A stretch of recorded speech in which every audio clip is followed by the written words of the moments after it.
上次中考以歷史人物扮演比賽真係非常之精彩啊！同學將歷史人物嘅精髓表演出嚟，真係令我大開眼界啊！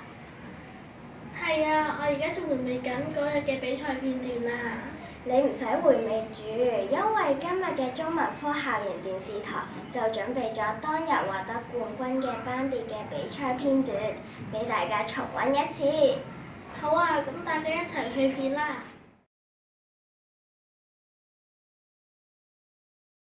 大家好，我係4月班嘅楊樂。我係4月班嘅李日希。百行以孝為先，孝順係中國幾千年前嚟嘅傳統美德，亦係我哋從小要培養嘅品德。今日我哋同大家分享嘅故事，發生喺距離而家有好幾千年嘅東漢時代。故事嘅主人翁係年紀小小嘅黃香，不如我哋睇下佢點孝順父親啦。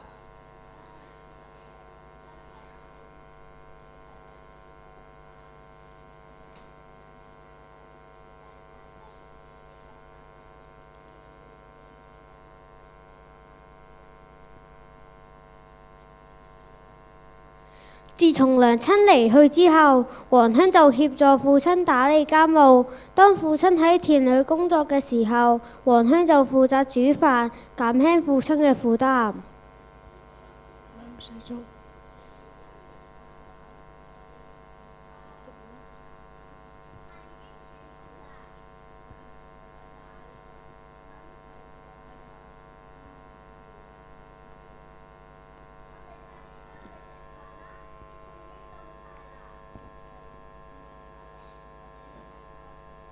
食完飯後，黃香負責洗碗，爸爸因為天氣太熱，就走到屋外乘涼。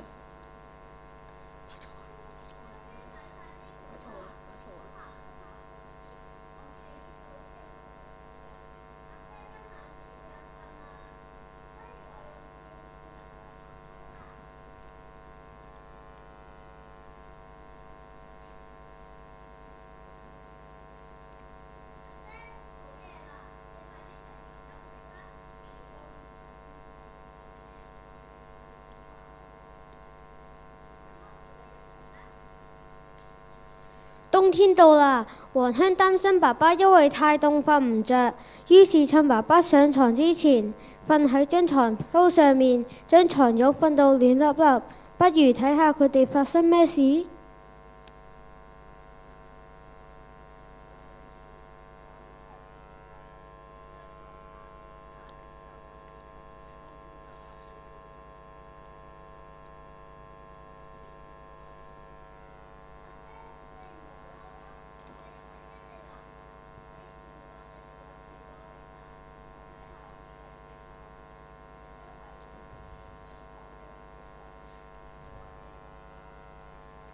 當時嘅太守劉戶知道黃香孝順嘅行為，就向朝廷上奏並加以表揚。後來黃香就成為大家嘅好榜樣。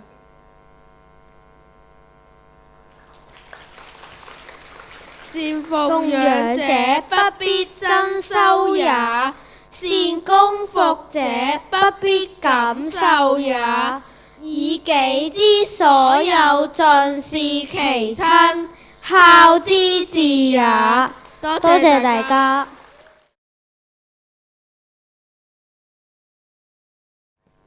今日我睇圖書睇咗一個故事，關於一個古代小朋友叫黃香。喺佢9歲嘅時候，母親死咗，只可以同父親相依為命。故事個內容係咁嘅。香兒，我返嚟啦！阿爹，你返嚟啦，辛苦啦，你都肚餓㗎啦，坐低食飯先啦。好啊，唔該，你為我煮定飯。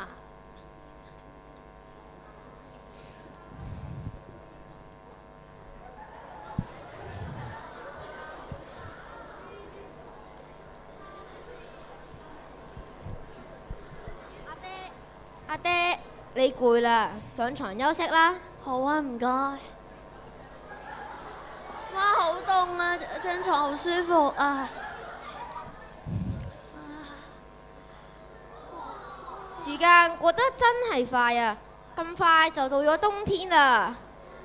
阿爹，你返嚟啦？係啊，今日好凍啊！啲飯煮好㗎啦，你趁熱食啦。好啊。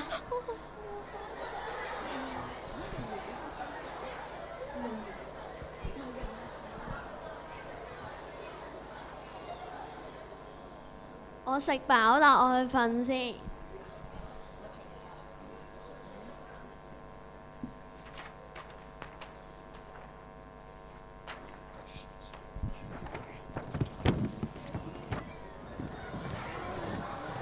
啊，好亂啊！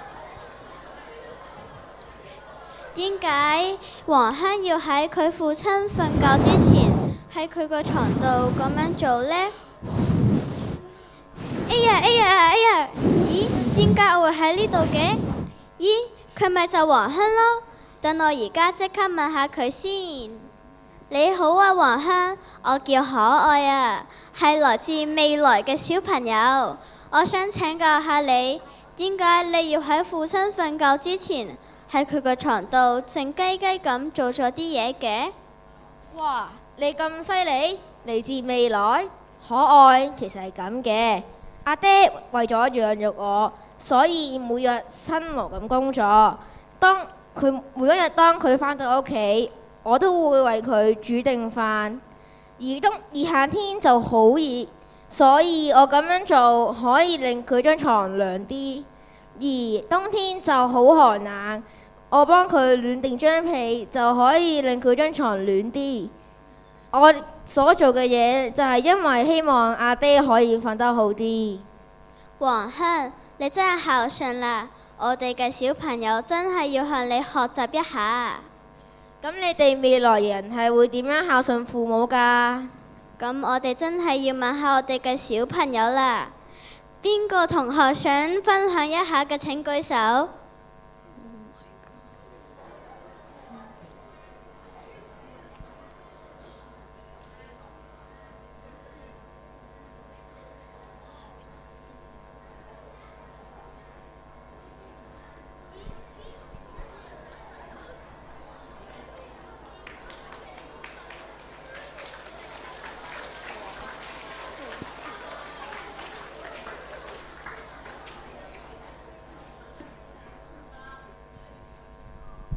我係幫我啲家長煮飯同埋做家務。仲有冇人想分享下嘅請舉手。點解得咁少人嘅？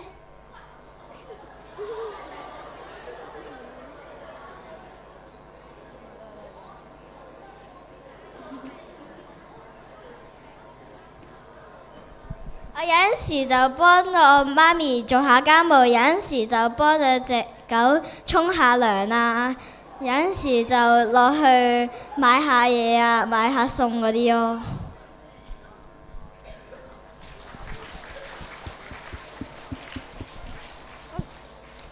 哦，原來你哋未來人會咁樣孝順父母嘅。我哋平時都要多啲孝順父母啊！多謝。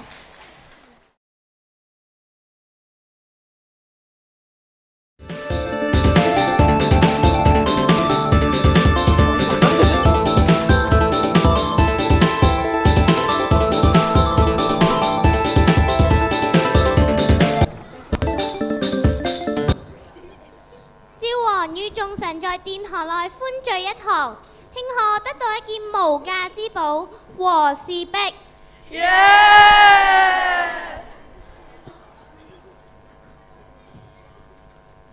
報秦王派人送信來，秦王喺信中話願意攞15座城嚟換我哋嘅和氏璧。唉，秦王又喺度施詐，想呃去我哋嘅和氏璧，千萬不能上當啊！秦國強大，氣焰囂張，大家有所聽聞。如果唔俾逼佢嘅話，佢就會馬上派兵進攻。唉，這可如何是好呢？神雖無高見，但想舉薦一個人，佢名叫倫雙魚，佢勇敢而機智，相信可以解決呢個難題。快傳倫雙魚！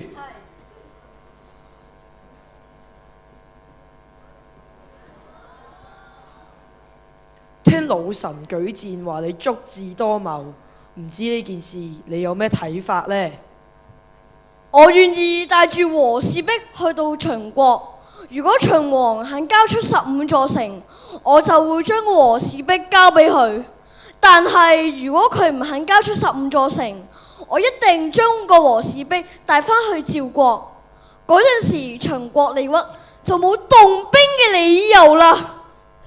太冒險啦！秦王嘅狡詐，我哋係早知道嘅。你可以保證佢喺食言嘅情況下，完好無損咁將和氏璧帶返嚟咩？如果唔順從秦王嘅話，佢一定會立刻起兵攻打我國。相信以倫雙魚嘅機智，可以同秦王周旋。臣認為應該俾佢一試。好，我就將呢塊碧玉交俾你。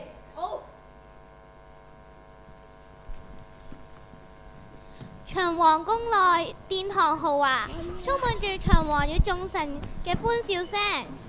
秦王雙手捧住和氏璧，愛不釋手。眾臣對和氏璧讚不絕口。哇！呢塊璧真係完美啊！真係世界上獨一無二嘅寶貝啊！吾皇好眼光，此乃稀世之寶啊！正配我們嘅大王鑑賞。所謂金無足赤，玉無完顏。大王，呢塊璧玉好似有啲小瑕疵喎，俾我指下咧。哦，大王，睇嚟你並唔想交出15座城。如果你逼我嘅話，我嘅腦袋同埋呢個和氏璧裝埋同一條柱嗰度。且慢，我幾時話過唔俾15座城賜你啊？頭先淨係顧住欣賞呢塊璧。來人啊，拎地圖嚟！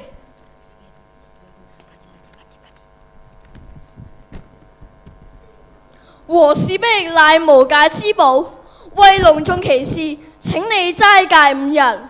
5日之後，我會代表趙國恭敬獻上。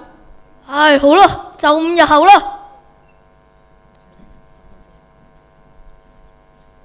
倫雙魚試探清楚啦。秦王絲毫沒有拎城換璧嘅誠意，佢一返到去就派人化咗妝，帶住和氏璧先抄小路返去啦。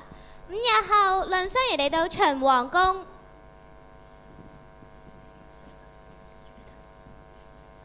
我嘅和氏璧呢？和氏璧已經帶返去趙國啦。咩話？大王，如果你有誠意嘅話，就將15座城交俾我先。我國會即刻派人將個和氏璧送過嚟，決不失信。來人，拖出去斬！